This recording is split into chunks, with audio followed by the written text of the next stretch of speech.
महाराज थोड़ा सा आटा ले और जहाँ कोई पेड़ की जड़ों के पास या दीवार के पास, पैरों के बीच में नहीं, किनारे कोई कीड़ी नगरा हुए चींटियों का, वहां पर जाकर उस आटे को, शक्कर को वहां छोड़ करके आओ, वो चींटियों का भंडारा हो जाए। 4 यज्ञ हो गए। 5वां यज्ञ क्या है? यदि कोई पास में तालाब हुए, नदी हुए, तो आटे की गोलियां बना करके जल के जीवों के लिए भी भोजन की व्यवस्था करो। ये गृहस्थी के 5 धर्म हैं जो प्रत्येक गृहस्थी को ये 5 कार्य अपने घर में रोज करने चाहिए। इन कार्यों से भूल चूक में होने वाले पापों का दोष नहीं लगता। सुखदेव जी कहते हैं, परीक्षित, मुझे एक बड़ी सुंदर कथा याद आ रही है। एक किसी गांव के अंदर एक अजामिल नाम का ब्राह्मण रहता था। बड़ा संतोषी, परिमित भाषी, सीधा ब्राह्मण था। अपनी धर्मपत्नी के साथ बैठकर भगवान का भजन करता। एक बार वो अजामिल कहीं जा रहा था और मार्ग में उस अजामिल ने किसी वेश्या को पराये पुरुष के साथ देख लिया। मन बिगड़ गया। देखो, कल मैंने स्थान बताए थे कि हमारे शरीर में कौन सी चीज, कौन सी जगह रहती है। हमारे शरीर में जिस प्रकार क्रोध लीलाट में रहता है, धर्म हृदय में रहता है, पाप पीठ में रहता है, उसी प्रकार काम जो है ना, ये हमारी आंख में रहता है। पहले आंख बिगड़ती है, बाद में मन बिगड़ता है। जिसकी आंख नहीं बिगड़ी उसका मन बिगड़ नहीं सकता, और जिसकी आंख बिगड़ गई उसका मन कभी जीवन में सुधर नहीं सकता। अजामिल की आंख ऐसी बिगड़ी, काम ने मन में प्रवेश किया, उसका मन नहीं लगा। वापस गया उस वेश्या के पास, हाथ जोड़कर कहता है, वेश्या, तू मेरे घर चल, मैं तुझे घर लेकर जाना चाहता हूँ। वेश्या कहती है, मुझे तो धन चाहिए, तू धन देगा तो तेरे घर चल लूंगी। और ब्राह्मण कहता, धन मेरे पास बहुत है, लेकिन तू मेरे घर चल। अब महाराज वो अजामिल उस वेश्या को अपने घर में ले आया। उसके घर में उसकी सती सावित्री, धर्मपरायणा, पतिव्रता नारी पहले से थी। तो वेश्या कहती, ये कौन है? अजामिल कहता, ये तो देवी मेरी धर्मपत्नी है। वेश्या कहती, काहे की धर्मपत्नी? पहले इसको बाहर निकाल। ये रहेगी तो मैं नहीं रहूंगी, और मुझे रखना चाहता है तो इसको निकालना पड़ेगा। महाराज वो अजामिल उस गोरी चमड़ी के ऊपर इतना मोहित हो गया, महाराज अपनी सती सावित्री, धर्मपरायणा, धर्मपत्नी को धक्का देकर के घर से उस दुष्ट ने निकाल दिया। वेश्या को घर में बसा लिया। अब महाराज वेश्या तो धन की पुजारी होती है, वो कहती, और धन ला, और धन ला, और धन ला। अब ब्राह्मण ज्यादा धन कहाँ से लावे? तो अजामिल ने चोरी करना चालू कर दिया। चोरी से भी पार नहीं पड़ी तो डाका डालना चालू कर दिया। नाम था पंडित अजामिल, और धीरे धीरे पंडित अजामिल से नाम पड़ गया डाकू अजामिल। अब महाराज कोई भी गांव वाले अजामिल को देखते दरवाजे बंद कर देते, दुकानें बंद कर देते। अरे अजामिल आ गया, भागो भागो, डाकू अजामिल, लुटेरा आ गया। महाराज एक बार उस अजामिल के गांव के अंदर कुछ साधु महात्मा अयोध्या से वृंदावन जा रहे थे। मार्ग में वो अजामिल का गांव आया, और संत कहीं भी जाते हैं तो भगवान का नाम संकीर्तन करते जाते हैं। वो संतों की मंडली भजमन राधे गोविंदा गोपाला हरि का प्यारा नाम बोलते हुए अजामिल के गांव में प्रवेश कर रहे हैं। आइए हम भी उन संतों की मंडली के साथ साथ अजामिल की कथा में प्रवेश करें, भगवान का नाम लेते हुए इस अजामिल व्यक्ति की कथा को हम समझते हैं। श्री राधे गोविंदा मन भजले हरि का प्यारा नाम है। राधे गोविंदा मन भजले हरि का प्यारा नाम है। श्री राधे गोविंदा मन भजले हरि का प्यारा नाम है। गोपाला हरि का प्यारा नाम है। गोपाला हरि का प्यारा नाम है। नंदलाला हरि का प्यारा नाम है। श्री राधे गोविंदा मन भजले हरि का प्यारा नाम है। श्री राधे गोविंदा मन भजले हरि का प्यारा नाम है।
फल गाया राधे गोविंदा मन भजले हरि का प्यारा नाम है राधे गोविंदा मन भजले हरि का प्यारा नाम है गोपाला हरि का प्यारा नाम है गोपाला हरि का प्यारा नाम है लाला हरि का प्यारा नाम है श्री राधे गोविंदा मन भजले हरि का प्यारा नाम है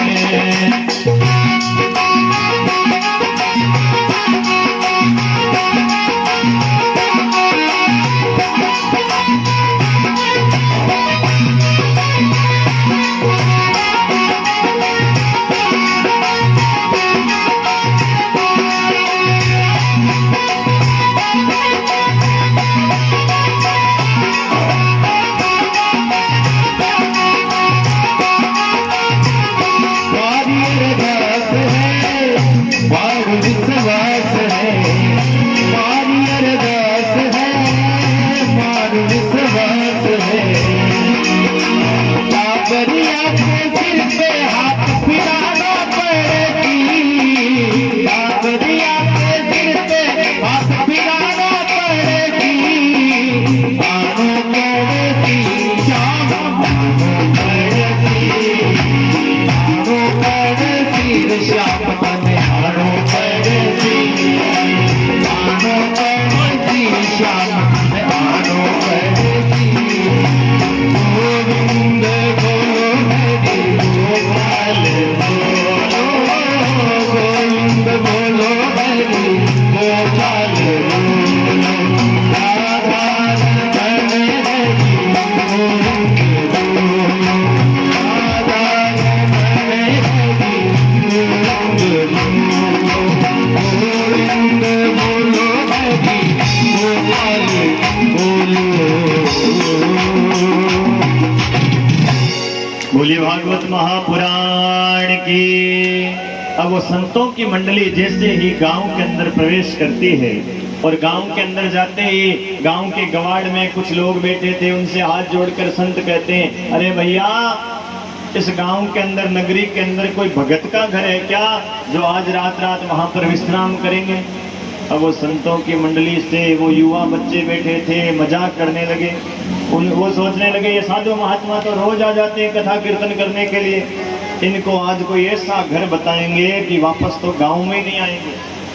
वो युवा कहते हैं, अरे भैया हमारे गांव में एक बहुत बड़ा भगत रहता है और उस भगत का नाम है भगत अजामिल, खूब सेवा करेगा आपकी और भगवान ने चाहा ना तो आपको दक्षिणा और दे देगा। अब संतों की मंडली ने विश्वास कर लिया, अजामिल के घर चले गए, दरवाजा खटखटाया, अरे भगत अजामिल घर पे है क्या भगत अजामिल। वो अजामिल तो बाहर कहीं लूटपाट करने डाका डालने गया हुआ था, उसकी वो पत्नी वो वेश्या घर में अकेली थी। वेश्या ने दरवाजा खोला, संतों का दर्शन किया, दर्शन करते ही वेश्या का भाव बदल गया। वेश्या कहती, बाबा आपको किसी ने गलत जगह बता दिए, ये घर तो अजामिल का ही है, लेकिन मेरा पति कोई भगत भगत नहीं है, मेरा पति तो बहुत बड़ा लुटेरा है, डाकू है, आप जैसे भोले भाले संतों को लूटता फिरता है। और बाबा मैं उसकी पत्नी एक वेश्या हूँ, मेरे हाथ का तो पानी भी नहीं पी सकती, इसीलिए बाबा आप कहीं और चले जाइए। संत जाने लगे तो वेश्या के मन में विचार आया, देखो देखो आज पहली बार संत ब्राह्मण दरवाजे पर आए हैं और कहते हैं कि दरवाजे पर आया हुआ संत ब्राह्मण कोई मांगने वाला भिक्षुक आवे तो उसको खाली नहीं निकालना चाहिए। यदि खाली निकाला है ना तो खाली जाता नहीं है, वो आपके घर का गवाड़ी का जो पुण्य होता है ना, वो पुण्य उसके पीछे पीछे रवाना हो जाता है। वो पुण्य सोचता है भाई मेरी यहाँ आवश्यकता ही नहीं है, तो रह करके क्या करूं। वेश्या ने सोचा गवाड़ी का धर्म चला जाएगा, पुण्य चला जाएगा। तो वेश्या हाथ जोड़कर कहती, बाबा मेरे हाथ का तो आप पानी नहीं पी सकते, लेकिन आज अब आ ही गए हो तो रात को बूढ़े बूढ़े ब्राह्मण हो कहाँ जाओगे, आज रात रात यहीं विश्राम कर लो, सामने कुआं है, कुएं के अंदर से पानी ले आओ, कुएं के पानी का दोष नहीं लगता, और उसके बाद मैं आपको सूखी रसोई दे देती हूँ, आटा दाल चावल घी शक्कर, और आज रात रात यहीं विश्राम करो, प्रसाद बना करके पाओ। संतों ने सोचा कोई बात नहीं बेटी, संत सोचने लगे भाई ये वेश्या है तो गांव के लिए, हम तो संत हैं और हमारे लिए तो बेटी के समान है, और बेटी बाप को भोजन जिमा उसमें तो कोई दोष है नहीं। संत कहने लगे ला बेटी आज आज तेरे घर का ही अन्न खा लेते। उस वेश्या ने सूखी रसोई सीधा भात दे दिया। अब महाराज संतों ने भोजन प्रसाद बनाया और प्रेम से पाने लगे।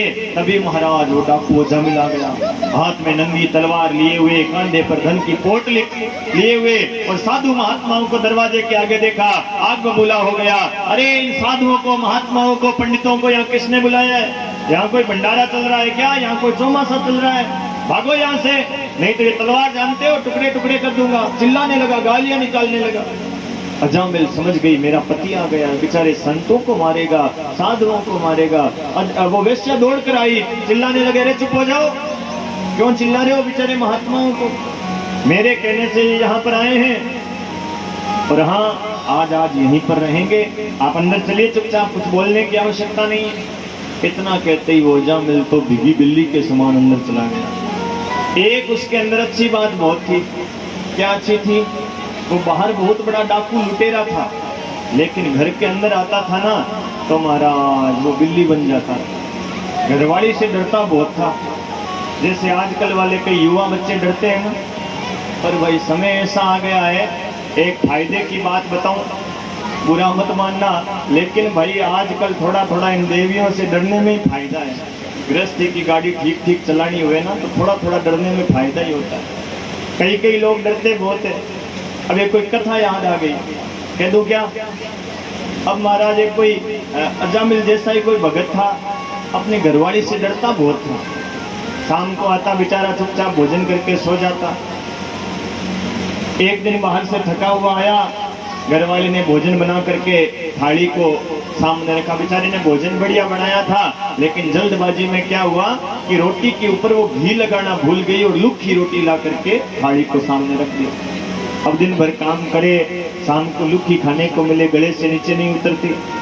वो एक बार तो रोटी को देखता है, एक बार रसोई के अंदर देखता है। रसोई के अंदर वो घरवाली रोटियां बेल रही थी। फिर रोटी को देख के बोले लुक्खी तो है, खाऊं कि बुलाऊं कि आवाज लगाऊं, क्या करूं? फिर हिम्मत करके कहता है अजी सुनती हो, शायद भूल गई होंगी आप, जानबूझकर तो नहीं, भूल गई होंगी, थोड़ा रोटी पर घी नहीं लगाया, घी लेकर के आओ ना अंदर से। अब महाराज वो परेशान हो रखी थी गर्मी में, वो कहते घी मांग रहे। रसोई के अंदर से घी तो लाई नहीं, बेलन हाथ में थी, बेलन लेकर के आ गई। भोजन कर रहे थे, सिर के ऊपर धड़ाम से बेलन की मारी। अब बेलन के सिर पर पड़े तो वो इतना सा हो जाता है, क्या कहते हैं उसको मारवाड़ी में, घूमड़ा हो गया। अब महाराज बेचारा चुपचाप भोजन करके सो गया। सवेरे उठा, नहा धोकर काम पर गया तो उसे उसका मित्र मिला। वो मित्र कहता अरे भैया क्या हुआ, कल यहाँ से गया था, बड़ा अच्छा भला था, और ये माथे पर, ये सिर पर चोट कैसे लगी, ये घूमड़ा कैसे हुआ? तो अब उस मित्र को ऐसे कैसे बोल दे कि भाई घरवाली ने मार दिया, तो बात को बदलता है। वो कहता है देख भैया अब तुझसे क्या छिपाऊं, तू तो मेरा मित्र नहीं, तू तो मेरा भाई है भाई, तुझसे कोई बात नहीं छिपाऊंगा। ये घूमड़ा ऐसे हुआ, मेरी घरवाली है ना, मेरे घर की साफ सफाई बहुत रखती है, दिन में 2 बार घर को पानी से धोती है। शाम को मैं गया था, उस समय उसने पूरे घर को पानी से धो रखा था और मुझे पता नहीं चला, सीढ़ियों के ऊपर पानी गिरा हुआ था और मैं अंदर प्रवेश करने लगा। उसी समय पानी पर मेरा पैर गिरा और पैर फिसला और फिसलते धड़ाम से गिरा और गिरते ही माथे में चोट लगी, उससे ये घूमड़ा हो गया। तो वो दूसरा मित्र क्या कहता है, अरे इतनी सी बात, अरे चोट लग गई तो इस चोट के ऊपर घी लगाना चाहिए था ना, घी लगाता तो ठीक हो जाता। वो कहता है घी की तो समस्या है, घी नहीं मांगता तो घूमड़ा भी नहीं होता, घी की तो समस्या थी सारी। कई लोग डरते बोलते हैं, वो अजामिल अच्छा आपने बुलाया, कोई बात नहीं, 2-4 महीने इनको यहीं पर भजन सत्संग कराओ, कथा कीर्तन कराओ, लो अमली कराओ। अब महाराज वो संतों की मंडली ने भोजन किया, सवेरे जाने लगे संत महात्मा। संतों ने सोचा भाई जिसके घर का हमने अन्न खाया है और उसका कल्याण नहीं करें तो हमारे ऊपर भार होगा। देखो एक बात ध्यान देना, संत ब्राह्मण किसी के घर का अन्न खाते हैं तो भगवान से उसके घर के लिए प्रार्थना जरूर करते हैं। बचपन के अंदर हम गुरुकुल में पढ़ाई किया करते थे, विद्यालय के अंदर, गुरुकुल के अंदर जहाँ से हमने शिक्षा ग्रहण की, वहाँ पर लोगों का निमंत्रण आता भोजन का गुरुकुल के अंदर, और हम लोगों के घर भोजन करने जाते तो हमें गुरुजी कहते बेटा हम ब्राह्मण हैं और हमें भोजन का भार अपने ऊपर नहीं रखना है, इसलिए जिसके घर का भोजन किया है उसके लिए 10-10 गायत्री की माला फेरो। जिसके घर भोजन करते उसके लिए 10 माला हमें गायत्री की फेरनी पड़ती थी। तो संत ब्राह्मण किसी के भोजन करते हैं तो परमात्मा से प्रार्थना करते हैं कि भगवान भाई इसके घर का कल्याण हो, इसने हमें अन्न दिया है। संतों ने सोचा इसका कल्याण कैसे करें, ये तो डाकू लुटेरा है, बात मानेगा नहीं। सवेरे जाते समय संत कहने लगे अरे अजामिल बाहर आ। तो अजामिल कहता अब क्या चाहिए? तो वो संत कहने लगे कि हम 10 ब्राह्मण हैं और हमने तेरे घर का अन्न खाया है। देख संत को ब्राह्मण को भोजन जिमावे ना तो भोजन के बाद में रुपया 2 रुपया दक्षिणा देनी पड़ती है। बिना दक्षिणा का भोजन सफल नहीं होता है। मंदिर में आटा चढ़ावे तो 1 चिमटी नमक डालना चाहिए। कोई वस्त्र का दान देवे, कोई वस्तु का दान देवे, उसके साथ में रुपया 2 रुपया दक्षिणा का दान देना चाहिए, तब वो फलीभूत होता है। हमने अन्न खाया, हमें दक्षिणा दे। दक्षिणा का नाम लेते तलवार निकाली अजामिल ने और कहा तलवार दिखा करके भूतों से ही पूत मांगते हो, ये देखते हो दक्षिणा, यही दक्षिणा है मेरी सबसे बड़ी, भागो यहाँ से, नहीं तो ये लोटा सोटा तंबूरा चिमटा भी यहीं रखना पड़ेगा। तो वेश्या पास में खड़ी थी। वेश्या कहती अरे ऐसे बात करते हो संतों से, दक्षिणा ही तो मांग रहे हैं, हमारे घर में कोई कमी थोड़ी, दे दो दक्षिणा। अजामिल कहते अच्छा अच्छा बाबा कहिए क्या चाहिए। संत कहते हैं हमें रुपयों पैसों की दक्षिणा नहीं चाहिए अजामिल, तो हमारी एक बात माने। बोले क्या बात माने? संत कहते हैं कि तुम्हारे संतान कितनी है? बोले 8-9 बच्चे हैं। संत कहते हैं बुला तो, क्या नाम रखा अपने संतानों का? अब महाराज वो तो पापी आदमी था, नाम भी पाप के ऊपर रखता। अपने बच्चों को बुलाने लगा, अरे पप्पू सप्पू बबलू सबलू चिंटू पिंटू मिंटू आओ महात्मा जी को प्रणाम करो। अब महाराज वो संत कहते हैं राम राम राम चिंटू पिंटू सिंटू पिंटू बबलू सबलू डबलू ये क्या नाम रखे? अरे भैया एक काम कर, 10वीं संतान तेरे हुए तो उसका नाम तो नारायण रख देना। अब महाराज वो कहने लगे कोई बात नहीं नारायण रख देंगे। संत तो चले गए, लेकिन महाराज जो 10वीं संतान हुई पुत्र जन्मा उसका नाम अजामिल ने नारायण रख दिया। अब हर काम के अंदर वो अजामिल और अजामिल की पत्नी वो वेश्या बार बार कहती बेटा नारायण। अब संतों का दिया हुआ नाम था इसलिए उस बालक से उन दोनों का स्नेह ज्यादा हो गया, प्रेम ज्यादा हो गया। हर काम में कहते बेटा नारायण यहाँ आओ, बेटा नारायण वहां जाओ, बेटा नारायण सो जाओ, बेटा नारायण उठ जाओ, बेटा नारायण दूध पी लो, बेटा नारायण भोजन कर लो, बेटा नारायण ऐसे मत करो, बेटा नारायण वैसे मत करो, बेटा नारायण इधर आओ, बेटा नारायण वहां जाओ। दिन भर नारायण नारायण नारायण नारायण नारायण नारायण की रट लगाए रहे। अंतिम समय आया, अजामिल का मरने वाला था, जीवन भर पाप किए थे उस दुष्ट ने। और महाराज यमराज के 4 काले काले दूत गले में फांसी का फंदा डाल करके खींच करके अजामिल को लेकर जाने लगे। और जब प्राण निकलते हैं बड़ी तकलीफ होती है। वो अजामिल चिल्लाने लगा, छटपटाने लगा। पास में बेटा नारायण खेल रहा था। अजामिल जोर से चिल्ला कर कहता है अरे नारायण मेरी रक्षा करो, नारायण मैं मर रहा हूँ, नारायण ये मुझे मार देंगे, नारायण मुझे बचा ले, नारायण मेरी रक्षा कर दे। उस बेटे नारायण ने तो अजामिल की बात सुनी नहीं। वैकुंठ के नाथ भगवान नारायण ने अजामिल की वाणी को सुन लिया। भगवान ने अपने 4 पार्षदों को भेजा। उन 4 पार्षदों ने उन यमदूतों को मारकर भगाने लगे। यमदूत कहते अरे भैया क्या कर रहे हो? बोले इसने मरते समय नारायण का नाम लिया है, इसलिए आप इसको नरक नहीं लेकर जा सकते। अजामिल कहते हैं भैया गलत सुना है आपने, इसने नारायण वो भगवान का नाम नहीं लिया, इसने तो अपने बेटे का नारायण नाम लिया है।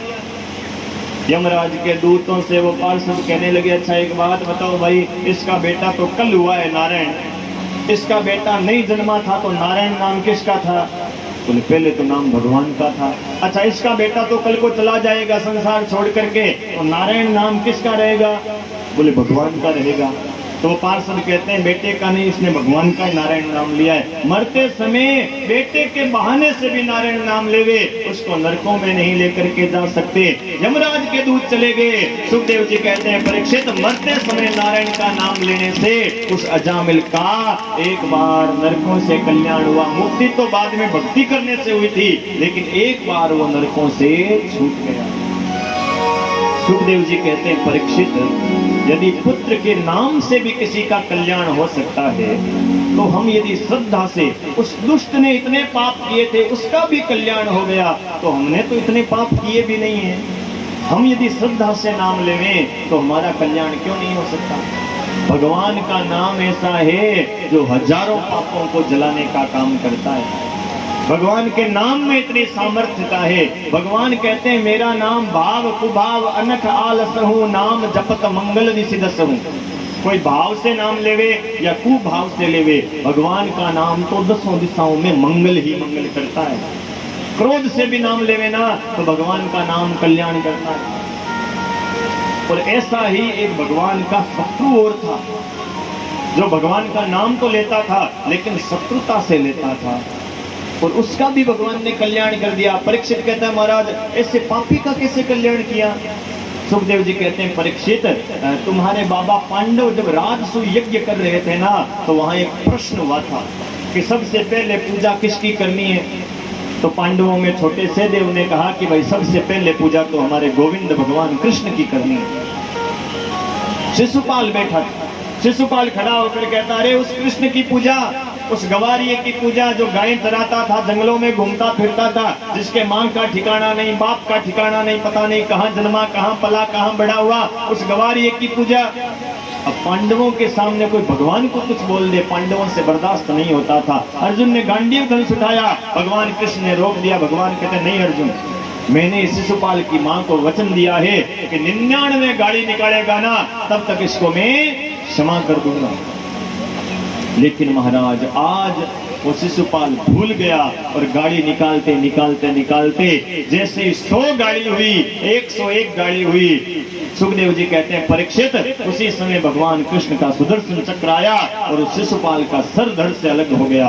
शिशुपाल तो मर गया, लेकिन शिशुपाल के शरीर से एक दिव्य ज्योति निकली। 7 बार वो ज्योति आसमान में घूमी और घूम करके वो ज्योति भगवान कृष्ण के चरणों के अंदर विलीन हो गई। इस मुक्ति का नाम होता है सायुज्य मुक्ति। मीराबाई की मुक्ति हुई थी जो भगवान कृष्ण के अंदर समाहित हो गई थी, वैसे ही मुक्ति शिशुपाल की हुई। परीक्षित कहता है महाराज ऐसा कैसे हुआ? शिशुपाल गिन गिन करके भगवान को गाड़ियां निकालता था और उसकी मुक्ति कर दी भगवान ने। सुखदेव जी कहते हैं परीक्षित शिशुपाल भगवान को गाड़ी निकालता था, लेकिन गाड़ी के बहाने ही भगवान को याद तो करता था ना। शिशुपाल पानी बाद में पीता था, पहले उठते ही भगवान को गाड़ियां निकालता, भगवान का नाम लेता सबसे पहले। और भगवान कहते हैं चाहे क्रोध से, आवाज से, प्रेम से, कैसे भी मेरा नाम ले मैं उसका कल्याण कर देता हूं। लेकिन भगवान का शत्रु हर कोई बन भी तो नहीं सकता ना, जिसमें सामर्थ्य हो वही तो भगवान से शत्रुता ले सकता है। ऐसा ही भगवान का एक शत्रु और था। सुखदेव जी कहते हैं परीक्षित भगवान ने जब कल मैंने तुम्हें कथा सुनाई थी कि भगवान ने सूअर का, वाराह का रूप बना करके हिरण्याक्ष नाम के राक्षस को मारा था, उस समय हिरण्याक्ष का एक भाई और था जिसका नाम था हिरण्यकश्यपु। वो हिरण्यकश्यपु अपने भाई का बदला लेने के लिए भगवान से शत्रुता करने लगा। बोले नारायण को मार कर रहूंगा मैं। और महाराज एक बार उस हिरण्यकश्यपु की पत्नी कयादु थी और हिरण्यकश्यपु तपस्या करने के लिए निकला, तो इंद्र आया तोता का रूप बना करके और डाली पर बैठ करके नारायण नारायण नारायण नारायण बोल दिया। हिरण्यकश्यपु सोचा ये तो मेरे शत्रु का नाम है, अपशगुन हो गया। हिरण्यकश्यपु वापस महल में आ गया। कयादु पूछती है पतिदेव इतने जल्दी कैसे आए? हिरण्यकश्यपु कहता है कयादु क्या बताऊं, वो एक तोते ने मेरे शत्रु का नाम ले लिया, अपशगुन हो गया। कयादु बड़ी राजी हुई। कयादु सोचते अब पहली बार मेरे पति के मुंह से भगवान का नाम निकल गया। कयादु पानी लेकर आती है, पूछती है पतिदेव एक बार बताओ तो सही उस तोते ने नाम क्या लिया था? अरे कयादु नारायण नारायण नाम लिया था। कयादु सोचते देखो देखो पहली बार मेरे पति भगवान का नाम ले लिया। महाराज पत्नी वो होती है जो पति के हाथों से धर्म करवा देवे। आदमी से जल्दी से धर्म होता नहीं है वो, लेकिन महाराज पत्नी का कर्तव्य है कि पति को धर्म से जोड़ देवे, ये पत्नी का कर्तव्य है। कयादु फिर कहती है पतिदेव भूल गई, एक बार और बताओ ना उस तोते ने। अरे कयादु कितनी बार बता दिया, नारायण नारायण नारायण नारायण नाम लिया था। भोजन देती है कयादु, फिर कहती है पतिदेव एक बार और बता दीजिए ना, अब नहीं पूछूंगी, एक बार और बता दीजिए उस तोते ने क्या नाम। अरे कयादु नारायण नारायण नारायण नारायण नारायण नारायण नाम लिया था। रात को सोते हुए कयादु सोचती है एक बार मेरा पति और नाम ले लेगा तो 108 की माला ही पूरी हो जाएगी। कयादु फिर कहते पतिदेव भूल जाते हो, एक बार और अंतिम बार, अब नहीं कहूंगी आपको, सोने वाली हूँ, एक बार नाम बता दीजिए। कयादु कितनी बार बताऊं, नारायण नारायण नारायण नारायण नारायण नारायण नारायण नारायण नारायण नारायण नाम लिया था। और उसी समय कयादु के गर्भ में प्रहलाद जी महाराज का प्राकट्य हो गया। हिरण्यकश्यपु तो तपस्या करने निकल गया और महाराज पीछे प्रहलाद जी का जन्म हुआ, जो भगवान के भक्त जन्मे। एक बात ध्यान देना, देखो हिरण्यकश्यपु जैसे राक्षस के कुल में भी भगत प्रहलाद क्यों जन्मा? इसके पीछे कारण है। कई लोग कहते हैं कि भाई बेटे के ऊपर माँ का पिता का असर होता है या कुल का असर होता है, लेकिन मैं कहता हूँ बेटे के ऊपर ना तो पिता का असर होता है, आंशिक असर हो सकता है, लेकिन पूर्ण रूप से तो माँ का असर होता है बेटे के ऊपर, ना ही कुल का असर होता है। यदि कुल का ये असर होता ना तो कौन नहीं जानता ज्ञानी मानी दानी विश्रवा ऋषि को, और विश्रवा ऋषि का बेटा राक्षस रावण जन्मा था। रावण क्यों जन्मा? क्योंकि रावण की माँ का नाम केकसी था। केकसी एक राक्षसी थी, इसीलिए वो राक्षस रावण जन्मा। और इधर हिरण्यकश्यपु के जैसे के घर में भी भगत प्रहलाद जन्मा। क्यों? क्योंकि प्रहलाद जी की माता जो थी वो कयादु थी, वो भगवान की भक्ता थी। माताएं चाहे ना तो अपने बेटे को श्रवण कुमार बना सकती है, माता चाहे तो कौशल्या बनकर के भगवान राम को अवतरित कर सकती है। महाराज बेटा कैसा जन्मे ये सिर्फ माँ के ऊपर ही होता है। माताएं बहनें अपने बेटे को श्रवण कुमार बना करके अवतरित कर सकती है। यहाँ पर जितनी भी माताएं बैठी है ना, सबका सपना शायद एक ही होगा कि भाई बेटा संस्कारी बने, बुढ़ापे में माँ बाप की सेवा करने वाला बने, छोड़ करके चले जाने वाला ना बने। सबका यही सपना है ना। श्रवण कुमार जैसा बच्चा चाहिए सबको, या किसी को रावण कुमार भी चाहिए? रावण जैसा चाहिए क्या? श्रवण कुमार जैसा बच्चा जन्मे, इसके लिए माता को क्या करना चाहिए? महाराज गर्भवती स्त्री 9 महीने तक गर्भावस्था के अंदर यदि 3 नियमों का पालन कर लेवे ना, तो निश्चित रूप से 9वें महीने उसका जो बच्चा जन्मेगा वो श्रवण कुमार जैसा, राम जी जैसा, कृष्ण जैसा होगा। ये 3 नियम क्या है? थोड़ा ध्यान से सुनना, बात मत करना। ये नियमों को पहले सुनोगे तो आपको साधारण से लगेंगे, लेकिन इसकी विषय वस्तु को ठीक से समझोगे तो बात समझ में आएगी। जब भी हमारे घरों में कोई बहन बेटी गर्भवती हुए तो उसको पहला नियम यह है कि उसको मोटा अनाज दे दो, आधा किलो, पौन किलो मोटा अनाज दो, ज्वार बाजरा मक्का कुछ भी, और उसको कह दो बेटी हाथ से घुमाने वाली घट्टी में पीस कर इसका दलिया बना। करंट से चलने वाली चक्की नहीं, हाथ से घुमाने वाली घट्टी। पहला नियम हो गया। दूसरा नियम क्या करना है? उसी दलिये को उस बेटी को कहो, उस दलिये को लेकर के देसी गौ माता हुए ना, उस गौ माता को वो दलिया खिलावे और उस गौ माता की 7 परिक्रमा लगावे और एक रामचरितमानस की चौपाई बोले। क्या चौपाई है? कि जा दिन से हरि गर्भ आए, सकल लोक सुख संपत्ति छाए। ये चौपाई बोलते बोलते गौ माता की 7 परिक्रमा करके वो दलिया गौ माता को खिला देगा। दूसरा नियम हो गया। तीसरा नियम क्या करना है? उसी बहन बेटी को बोल दो कि बेटा उसी देसी गौ माता का 1 गिलास 2 गिलास दूध पी करके रात को भगवान का नाम लेकर के सो जावे। यदि 9 महीने तक किसी बहन बेटी ने निश्चित रूप से यदि इन नियमों का पालन किया तो निश्चित रूप से बेटा भगवान राम जैसा, कृष्ण जैसा, श्रवण कुमार जैसा जन्मेगा, इसमें कोई दो राय नहीं। तो माताएं विचार करेगी महाराज ये तो साधारण से नियम है, बोला इन नियमों से बेटा श्रवण कुमार जैसा कैसे जन्मेगा? तो नियमों को ठीक से समझना। पहले नियम की बात करें, हाथ से घुमाने वाली घट्टी में पीस करके दलिया बनाना है। माताएं कहेगी महाराज घट्टियां तो हमने खूब घुमाई है, घट्टी तो आटा बनाने का साधन होती है। नहीं मेरी माताओं, घट्टी खाली आटा बनाने का साधन नहीं है, घट्टी तो उत्तम बेटा बनाने का साधन है। क्योंकि हाथ से घुमाने वाली घट्टी जैसे जैसे घूमती है वो भगवान नारायण के सुदर्शन चक्र का ध्यान करा देती है। हाथ से घुमाने वाली घट्टी की जो गड़गड़ाहट की आवाज होती है वो शुद्ध ब्रह्म नाद होती है, जो पेट में बैठे हुए जीव का संबंध शिव से करवा देती है। अब विचार करना, कोई गर्भवती स्त्री आंखों से सुदर्शन चक्र को देख रही है, कानों से ब्रह्मनाद सुन रही है और मुंह से भगवान का भजन गा रही है। क्योंकि जितनी भी माताओं ने घट्टियां घुमाई है ना, वो जानती है जैसे कि भगवान ने कोई ऑटोमेटिक सिस्टम लगा करके रखा है। जैसे ही हम घट्टी घुमाते हैं अपने आप भगवान का भजन मुंह से चालू हो जाता है। अब जितनी माताओं ने घट्टियां घुमाई है वो जानती है, लेकिन आजकल की माताओं बहनों को घट्टियां घुमाना तो आता है नहीं। सवेरे सवेरे उठती है, बिना नहाए धोए रसोई में जाती है, चाय के भगोने में चम्मच घुमाती है। भजन गाना आता नहीं, रात को जो फालतू फिल्में देखती है उनके गाने गुनगुनाती है, तो पेट में बैठा बच्चा भी गाना गाने वाला, डांस करने वाला, मोबाइल चलाने वाला हो जाता है। अब बात करें दूसरे नियम की, उसी दलिये को लेकर के गौ माता को परिक्रमा खिला करके गौ माता की परिक्रमा लगानी है। रामचरितमानस की चौपाई जा दिन से हरि गर्भ आए, सकल लोग सुख संपत्ति छाए गानी है। अब आप कहोगे महाराज परिक्रमा से क्या होता है, लेकिन मैं कहता हूँ परिक्रमा में, फेरी में बड़ी ताकत होती है। कहते हैं जिस देवी देवता की हम परिक्रमा लगाते हैं ना, उस देवी देवता की शक्ति खींच करके हमारे अंदर आ जाती है। इसीलिए मंदिर में जाते हैं तो भगवान की परिक्रमा लगाते हैं। इसीलिए मैं रोज कहता हूँ भाई भागवत की 7 परिक्रमा लगाओ। इसीलिए हम वृंदावन जाते हैं, गोवर्धन भगवान की 21 किलोमीटर की परिक्रमा लगाते हैं, 3 तिब्बत कैलाश मानसरोवर की परिक्रमा लगाते हैं। और तो और विज्ञान भी इस बात को मानता है कि ये धरती टिकी ही परिक्रमा के ऊपर है। इसीलिए सूर्य नारायण भगवान की धरती माता 365 दिन में एक परिक्रमा लगाती है। चंद्रमा धरती की परिक्रमा लगाता है। और तो एक छोटे से परमाणु के केंद्र के चारों ओर भी इलेक्ट्रॉन और प्रोटॉन परिक्रमा लगाते हैं, तब जाकर के वो विखंडन से बच पाता है। अणु से लेकर परमाणु, सूर्य से लेकर पृथ्वी, सब टिके ही परिक्रमा के ऊपर हैं। अब महाराज कोई बहन बेटी गौ माता की परिक्रमा लगाएगी, और गौ माता के रोम रोम में 33 कोटि देवी देवता होते हैं। और महाराज उन 33 कोटि देवी देवताओं की शक्ति खींच करके पेट में बैठे हुए बच्चे के अंदर आएगी, और पेट में बैठा बच्चा सतोगुणी बनेगा। अब बात करें तीसरे नियम की, उसी बहन बेटी को बोल दो उसी देसी गाय का 1 गिलास 2 गिलास दूध पीकर भगवान का नाम लेकर के सो जाए। अब आप कहोगे महाराज दूध से क्या होता है, लेकिन मैं कहता हूँ माताओं बहनों, दूध के अंदर बड़ी ताकत होती है। हमारे मारवाड़ी के अंदर एक कहावत चलती है, आप सब ने वो कहावत सुनी होगी, बूढ़ी बूढ़ी माताएं कहा करती थी, आपने भी सुनी होगी, याद होगी आपको।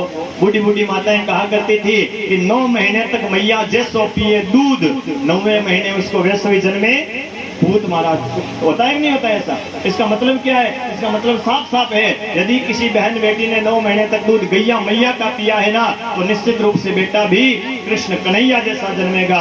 और भूल कर भी किसी ने 9 महीने तक गर्भावस्था में दूध भैंस का पी लिया ना, तो महाराज बेटा भी 100% पांडे जैसा जन्मेगा। और पांडा किसी की बात नहीं सुनता।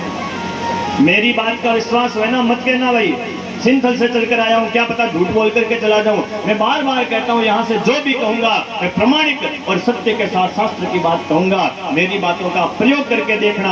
आपको विश्वास ना हुए तो कभी समय मिले तो गाड़ी लेकर सड़क पर जाना, और सड़क पर आपको 4 लोग मिल जाए ना, गौ माता, बैल भगवान, भैंस और पाडा, तो उनके सामने गाड़ी का हॉर्न बजाना। उस गाड़ी का हॉर्न सुनकर के वो गौ माता, बैल भगवान सड़क से किनारे हो जाएंगे, लेकिन वो भैंस और पाडा सड़क के बीच में खड़े रहेंगे। अरे जो गाड़ी का हॉर्न सुनकर के किनारे नहीं हो सकता, उसके दूध से जो संतान जन्म लेकर के बड़ी होगी, वो माँ बाप की बात कैसे सुनेगी? भैंस का दूध का IQ लेवल जो होता है बिल्कुल 0 होता है।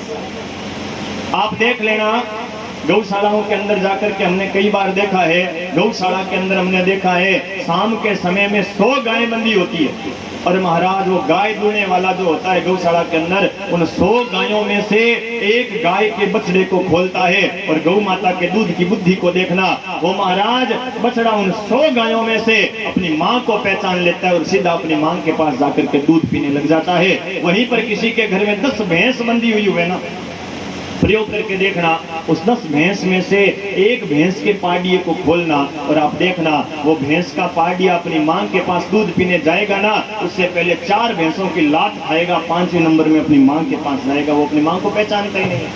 भैंस का दूध 1 नंबर का आलसी दूध होता है। भैंस के पाडिये को दूध पीने के बाद आप देखना किसी कोने में पड़ा पड़ा नींद लेता दिखाई देगा।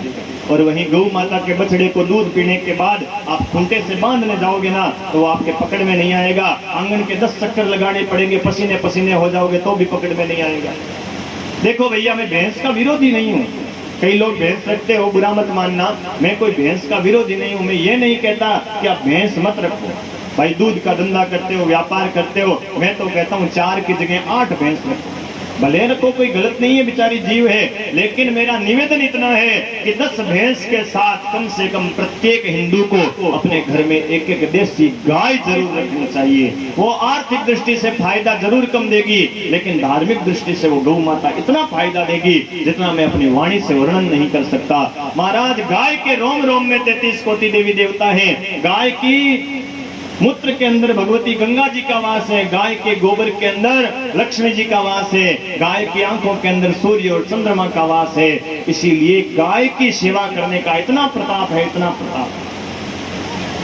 अरे गाय जब आपके घर में सुखपूर्वक सांस छोड़ती है ना, वो केवल सांस नहीं छोड़ती, मरते समय वो गौ माता 2 आशीर्वाद छोड़कर जाती है। यदि आपने जीवन भर उस गाय की सेवा करी है ना, तो मरते समय वो गाय कहेगी, अरे भक्त, जीवन भर तूने मेरी सेवा करी, जा मेरा आशीर्वाद है, तेरा परिवार वितरणी के पास आएगा तो मैं पूंछ उठाकर तैयार मिलूंगी। पहला आशीर्वाद उसका ये होगा, और दूसरा उस भगवती गौ माता का आशीर्वाद होगा कि तूने जन्म से लेकर बूढ़ापे तक मेरी सेवा करी है, जा मेरा आशीर्वाद है, तेरी औलाद जिएगी और तेरे बच्चे बड़े होकर के बूढ़ापे में इसी प्रकार तेरी सेवा करेंगे, तुझे छोड़ करके नहीं जाएंगे। प्रत्येक घर में प्रयास करो, यदि घर में गौ माता नहीं है तो गौशाला में जाकर के सेवा करो।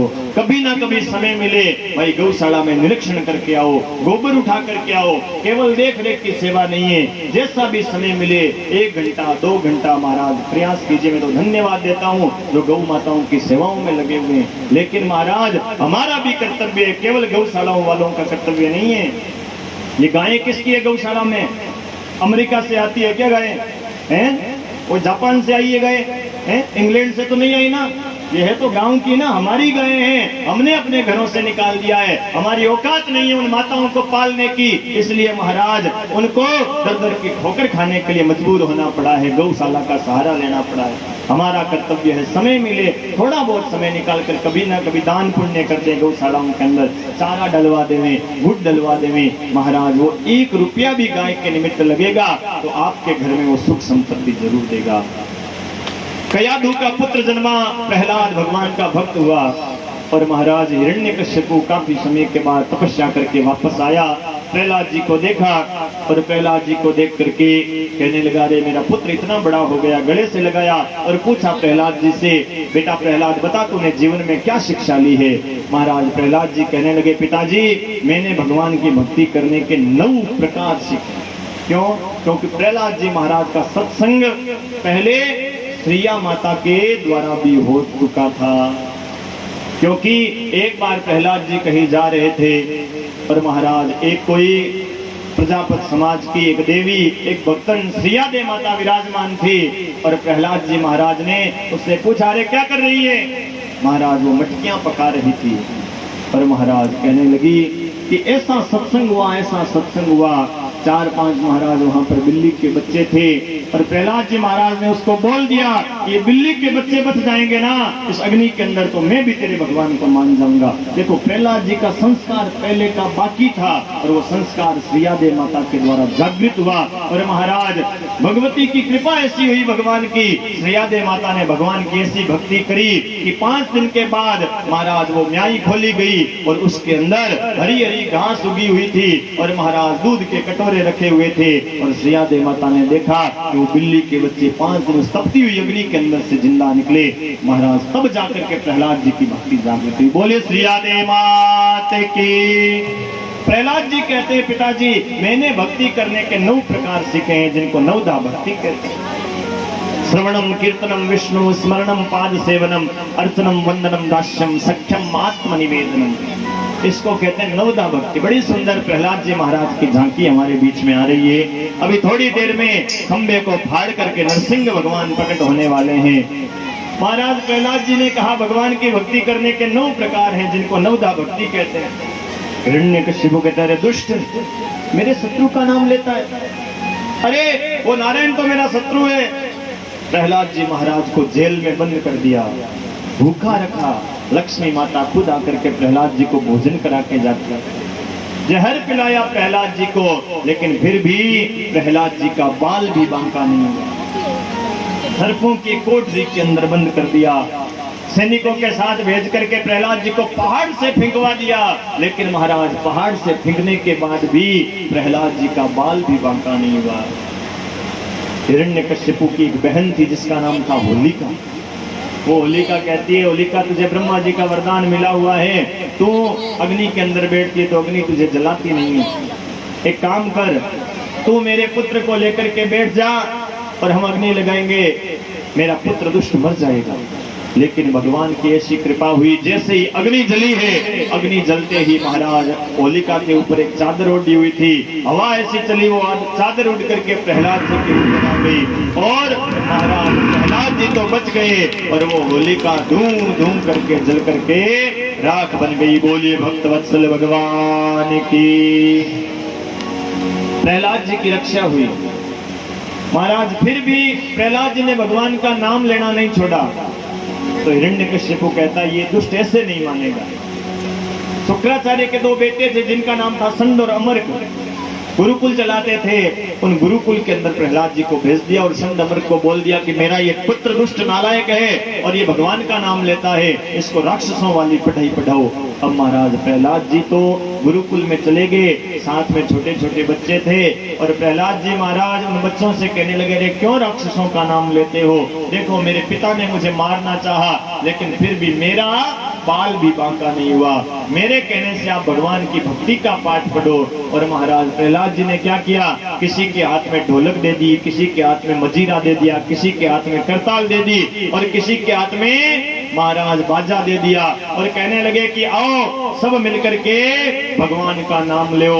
प्रहलाद जी महाराज ने क्या कहा कि 1 से लेकर 10 तक गिनती गिनो, मैं आपको भगवान के नाम की गिनती गिनाता हूँ। आप सबको गिनती आती होगी 1 से लेकर 10 तक, लेकिन आज वो मास्टर जी वाली गिनती को एक बार भूल जाना, भगवान की भक्ति की गिनती गानिए। प्रहलाद जी किस प्रकार असुर बालकों को गिनती का पाठ पढ़ा रहे। आइए हम सब भी 1 से लेकर 10 तक भगवान के नाम की गिनती ये साथ में बोलेंगे ताली बजाते हुए प्रहलाद जी के साथ। सभी मिलकर आइए भाव के साथ। तुम्हारा बाला भवसागर तरनों से जी, मारा बाला भवसागर तरनों से जी, सेज छे जी, बोलो सेज छे जी, शिक्षा करे तो भवसागर तरनों से छे जी, मारा बाला भवसागर तरनों से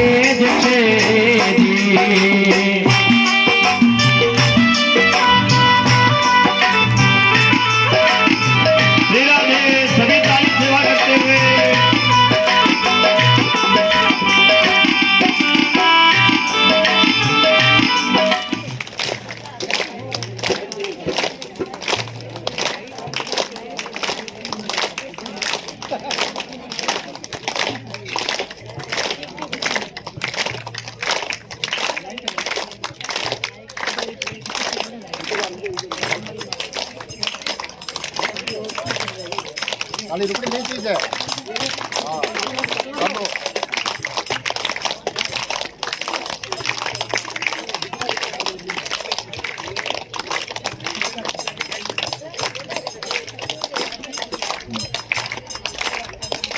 हाँ सुना दियो।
जी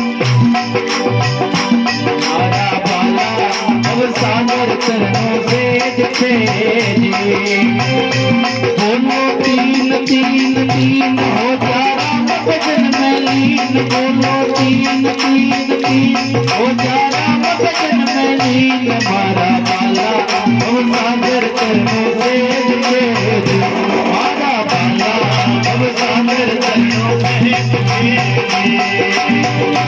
मारा बाला अब सागर चरणों से जुड़े राधे जय हो।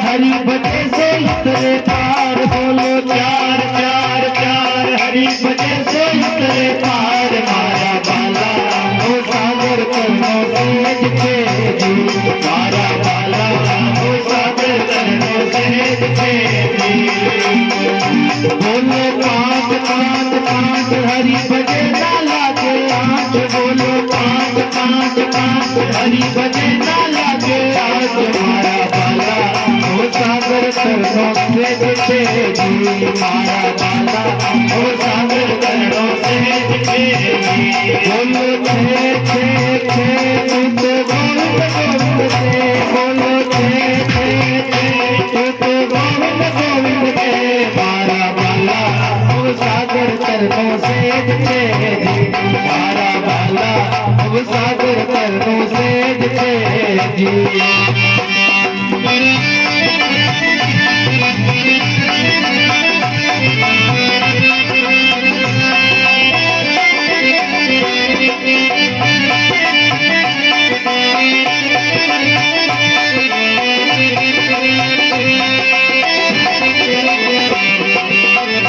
बोलो सात सात सात तजी हर बिन दूजी बात बोलो सात सात सात तजे हर बिन दूजी बात मारा बाला ओ सागर चरणों से जिते जी मारा बाला ओ सागर चरणों से जिते जी बोलो आठ आठ आठ कर ले गीता जीरो पाठ बोलो आठ आठ आठ कर ले गीता जीरो पाठ मारा बाला ओ सागर चरणों से जिते जी मारा बाला ओ सागर चरणों से जिते जी बोलो नो नो नो सब हरि की लीला हो बोलो नो नो नो सब हरि की लीला हो मारा बाला ओ सागर चरणों से जिते जी मारा बाला ओ सागर चरणों से जिते जी बोलो दस है हरि ही की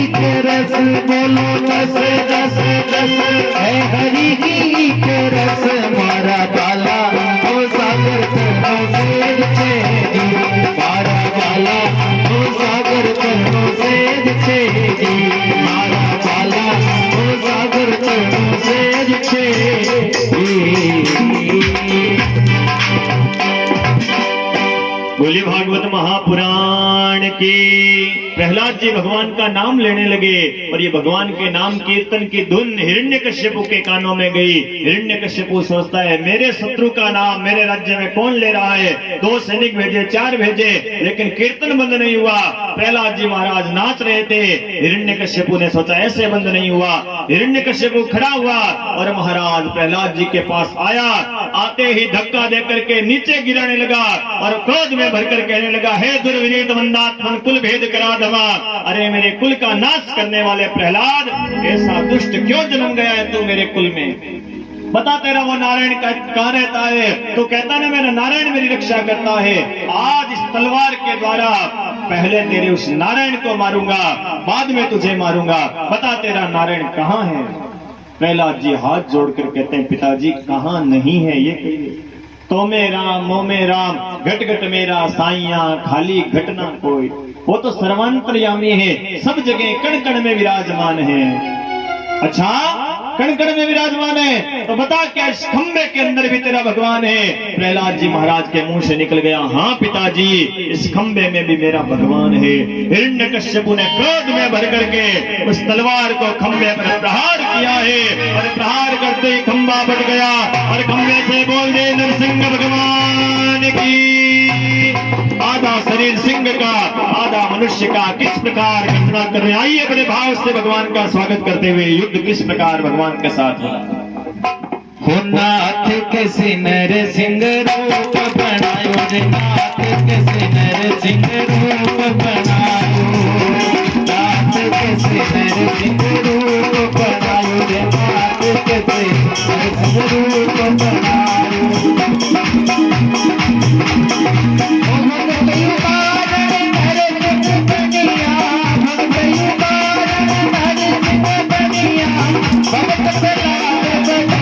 नाथ कैसे नर सिंह रूप बनायो, नाथ कैसे नर सिंह रूप बनायो, नाथ कैसे नर सिंह रूप बनायो। जय हो राधे।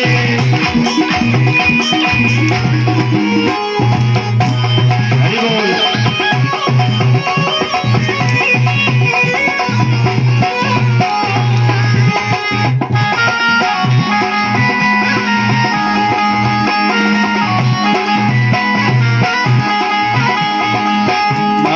तुम्हारे पिता कहावे, नाथ जननी जायो, नाथ जननी जायो, नाथ तुम्हारे पिता कहावे, नाथ जननी जायो, नाथ जननी जायो। पारी कर प्रगट भय हो, हम पारी कर प्रगट भय हो, ये अचरज तेरी माया रे, नाथ कैसे नर सिंह रूप बनाया रे, नाथ कैसे नर सिंह रूप बनाया। भक्त युगार नर सिंह बनिया, भक्त युगार नर सिंह बनिया, भक्त प्रहलाद बचाया रे, नाथ कैसे नर सिंह रूप बनायो रे, नाथ कैसे नर सिंह रूप बनायो। महाराज युद्ध होने लगा। युद्ध होते होते संध्या का समय हुआ। युद्ध करते करते संध्या के समय में नरसिंह भगवान ने क्या किया? उस हिरण्यकश्यपु दुष्ट को पकड़ लिया, और पकड़ करके अपनी जंघाओं के ऊपर भगवान ने लिटा दिया। भगवान ऐसे हाथ बढ़ाकर कहने लगे, बता अब हम तुझे मारेंगे। हिरण्यकश्यपु कहता है, आप मुझे मार नहीं सकते। बोले क्यों? तो महाराज वो हिरण्यकश्यपु कहता है, मैंने ब्रह्मा जी से वरदान मांगा है, ना अंदर मरूं, ना बाहर मरूं, ना ऊपर मरूं, ना नीचे मरूं, ना दिन में मरूं, ना रात में मरूं, ना अस्त्र से मरूं, ना शस्त्र से मरूं, ना पशु से मरूं, ना मनुष्य से मरूं, 12 महीनों में किसी भी महीने में नहीं मरूं, ब्रह्मा जी की बनाई हुई सृष्टि में किसी से भी नहीं मरूं। भगवान कहते हैं, मूर्ख, तेरे सारे वरदान मैंने फेल कर दिए। अभी देख, ना तू ऊपर है, ना तू नीचे है, मेरी जंघाओं पर है, बीच में लटका हुआ है। ना तू अंदर है, ना तू बाहर है, दरवाजे के बीच में है, थड़ी के ऊपर है। ये दरवाजे का बीच का जो स्थान होता है, ये नरसिंह भगवान का स्थान होता है। ना अभी दिन है, ना अभी रात है, आधा सूरज अंदर है, आधा सूरज बाहर है, त्रिकाल संध्या का समय है। और ना तो तुझे अस्त्र से मारूंगा, ना तुझे शस्त्र से मारूंगा। तुझे मारने के लिए ये देख, मेरे लंबे लंबे नाखून ही काफी है। और ना तो मैं पशु हूँ और ना मनुष्य हूँ, आधा पशु भी हूँ और आधा मनुष्य भी हूँ। 12 महीनों में किसी भी महीने में नहीं मारूंगा। मैंने तेरे जैसे दुष्ट के लिए 13वां महीना और बनाया है, जिसका नाम है पुरुषोत्तम मास। मारवाड़ी में कहते हैं इदक मासा। ये इस बार आ रहा है, जेठ जो है, इस बार जेठ का महीना 2 बार आ रहा है। ये अधिक मास है। अधिक मास के अंदर भगवान का नाम, कथा, सत्संग का बड़ा महत्व होता है। हिरण्यकश्यपु कहता है, तेरे भी महीने होते हैं क्या? मुझे पता ही नहीं था, पता होता तो तेरे ही महीने मांग लेता। भगवान कहते हैं, तुझे पता होता तो तू मरता नहीं ना, इसलिए तुझे पता नहीं था। और देख ब्रह्मा की सृष्टि में किसी से भी नहीं मारूंगा, मैं ब्रह्मा की सृष्टि से अलग ही हूँ, ब्रह्मा को मैं खुद बनाता हूँ। और भगवान क्रोध में भर करके उसकी अंतड़ियों को चीर दिया और महाराज चीर करके उसको नीचे गिरा दिया। और नीचे गिरा करके भगवान क्रोध में भर करके कांपने लगे, गर्जना करने लगे। और भगवान क्रोध में भरने से धरती कांपने लगी, भूकंप आने लगा। सोचा भगवान का क्रोध कैसे शांत होगा। भगवान के वो क्रोध को शांत करने के लिए नारद जी महाराज आए और नारद जी ने प्रहलाद जी का हाथ पकड़ करके प्रहलाद जी महाराज को नरसिंह भगवान की गोदी में बिठा दिया। भगत के आते ही भगवान शांत हो गए। अब भगवान जिस प्रकार एक गाय को बछड़ा चाटता है, एक हाथ भगवान ने प्रहलाद जी की ठोडी के नीचे रखा है, एक हाथ माथे पर रखा है। कितनी सुंदर झांकी का दर्शन कीजिए। जिस प्रकार एक गाय बछड़े को चाटती है, वैसे नरसिंह भगवान भगत को चाट रहे हैं। भगवान कहने लगे, वारे प्रहलाद, तेरे जैसा भगत नहीं, तू मांग क्या मांगना चाहता है, तू जो मांगेगा सो मैं आज तुझे देने को तैयार हूँ। ब्रह्मा का पद मांगे तो ब्रह्मा का लोक दे दूं, इंद्र का इंद्रासन मांगे तो मैं तुझे इंद्र का इंद्रासन दे दूं। प्रहलाद जी महाराज हाथ जोड़कर कहते, प्रभु मुझे कुछ नहीं चाहिए, देना है तो एक वरदान दे दीजिए। मेरा पिता था ना, बड़ा दुष्ट था, आपका नाम नहीं लेता था, मेरे पिता का कल्याण कर देना। प्रहलाद जी महाराज की बात सुनकर नरसिंह भगवान हंसने लगे और कहने लगे, अरे भोले भगत, तेरे जैसा पुत्र जिस कुल में जन्म लेता है ना, उसकी तो 21 पीढ़ियां तर जाती है। 21 पीढ़ियां कौन सी? 7 पीढ़ियां तो खुद के परिवार की, 7 पीढ़ियां ननिहाल की और 7 पीढ़ियां ससुराल की भी तर जाती है। नरसिंह भगवान कहते, तेरे जैसा भगत जिस कुल में जन्म लेता है, अरे तेरे पिता का तो कल्याण कब का हो गया, जब तू जन्मा था उसी समय कल्याण हो गया, और कुछ मांगना है तो मांग। भगत कहता है हाथ जोड़कर, प्रभु आपकी भक्ति चाहिए और कुछ नहीं चाहिए। भगवान ने खूब आशीर्वाद दिया प्रहलाद जी को और आशीर्वाद देकर के भगवान अपने धाम को चले गए। सुखदेव जी महाराज कहते हैं, परीक्षित, भगवान तो आज भी प्रत्येक खंबे में विराजमान है, लेकिन कोई निकालने वाला प्रहलाद चाहिए। सूर अनेक फिरे कण मांगत पे पद सूर सो स्वाद कहा, पुनिताल मजीरा बजाती फिरे पर मीरा मतवाली सी चाह कहा। सिया राम कथा कितनों ने लिखी पर तुलसी जैसी मर्यादा कहा। नरसिंह बसे प्रतिखंबन में पर काढ़न को प्रहलाद कहा। नरसिंह बसे प्रतिखंबन में पर काढ़न को प्रहलाद कहा। भगवान तो आज भी प्रत्येक खंबे में है, लेकिन भगवान कहते हैं कोई भगत प्रहलाद तो बनकर के आवे, मैं तो आज भी खंबे से प्रकट होने को तैयार हूँ। सुखदेव जी कहते हैं, परीक्षित, ये सारी कथाएं मैंने तुझे किस लिए सुनाई है? मैंने ये सारी कथाएं इसलिए सुनाई है क्योंकि घर छोड़ करके जंगल में जाने से खाली भगवान नहीं मिलते, साधु बनने से केवल भगवान नहीं मिलते। एक गृहस्थी अपने घर में रह करके गृहस्थी का पालन करते करते भी भगवान को प्राप्त कर सकता है। ये जितने भी भगत हुए ना, ये ज्यादातर गृहस्थी ही हुए हैं। नरसिंह जी हुए, नामदेव जी हुए, कितने कितने कितने भगत हुए, गृहस्थी थे। गृहस्थ धर्म है ना, सबसे श्रेष्ठ धर्म बताया है। गृहस्थ हो इतना श्रेष्ठ है गृहस्थ धर्म, क्योंकि महाराज कहते हैं एक गृहस्थी अपने धर्म का पालन करता हुआ, मर्यादा का पालन करता हुआ, एक गृहस्थी रोज की 8 मिनट की भक्ति करे ना, एक साधु 8 घंटे की भक्ति करे, और गृहस्थी अपने धर्म का पालन करते हुए 8 मिनट भजन करे, तो साधु का 8 घंटा और गृहस्थी का 8 मिनट का भजन बराबर बताया है। क्यों? क्योंकि गृहस्थ धर्म बड़ा कठिन धर्म है। अरे गृहस्थ धर्म नहीं होगा तो साधु जन्म कहां से लेंगे? अगर गृहस्थी नहीं होंगे तो साधु कोई फैक्ट्री से बनकर थोड़ी आएंगे।